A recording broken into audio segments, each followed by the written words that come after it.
This is the Ryman Auditorium, one of the most historic places in the United States of America. But what is the history of this place, and who was the individual that had a vision, and what was the stand that he took that influenced generations? Samuel Jones was an evangelist from Georgia. He had been an alcoholic, addicted, but he was converted, had a spiritual awakening, and then got involved in ministry and shared the gospel with people.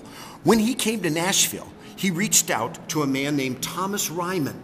Thomas Ryman owned 35 riverboats, was transporting booze down the river, had a saloon. But you know what? As he heard the preaching of the gospel, his life was transformed, and he had a total conversion experience. He stopped what he was doing, and he said, I'm going to take a stand and use my money. Instead of getting people drunk, I'm going to build an auditorium. Some of the famous people that came would be General William Booth, the founder, imagine, of the Salvation Army.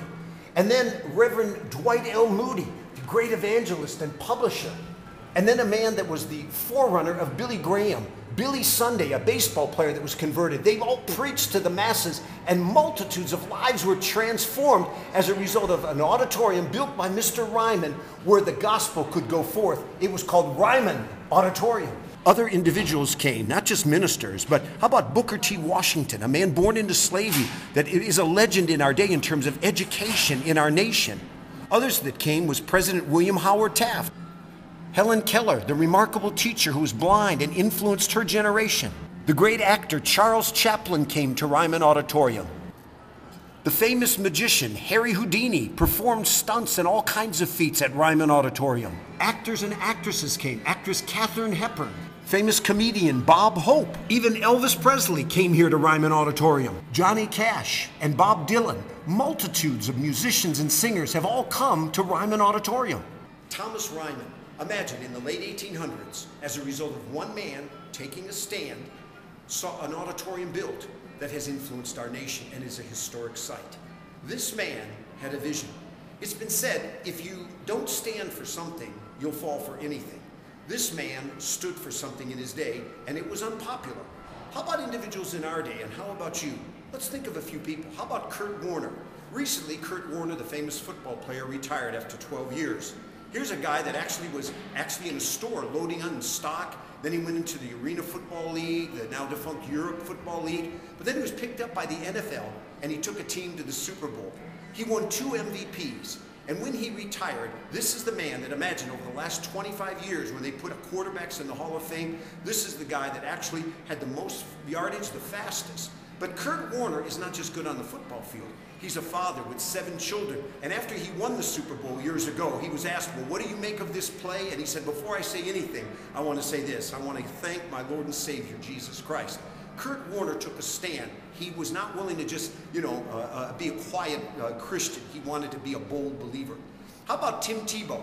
Tim Tebow was a man that has won, imagine, with his team, Florida, 2 national championships, Heisman Trophy winner. His last game, he scored the most points ever, imagine, in a football game, 535 yards, actually, that he got.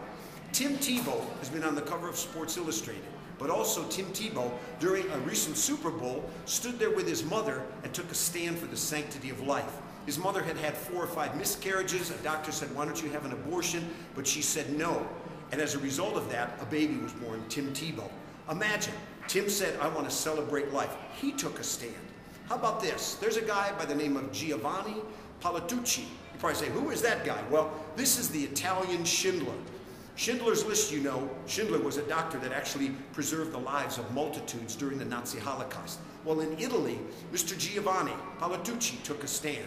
And he saved thousands of lives. He had documents hidden. He hid the Jews, and instead of allowing them to be deported, he took a stand to save their lives. He was eventually caught. He was sent to Dachau, and he was exterminated.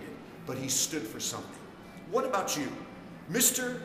Right here, Mr. Ryman, he was a drunk, basically supporting drunkenness, but then he was transformed.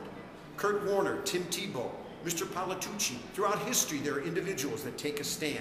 I'm going to challenge you. Don't fall for anything. Stand for something and be a bold proclaimer of the truth. Resist the opposition. Be very charitable and make sure you never compromise.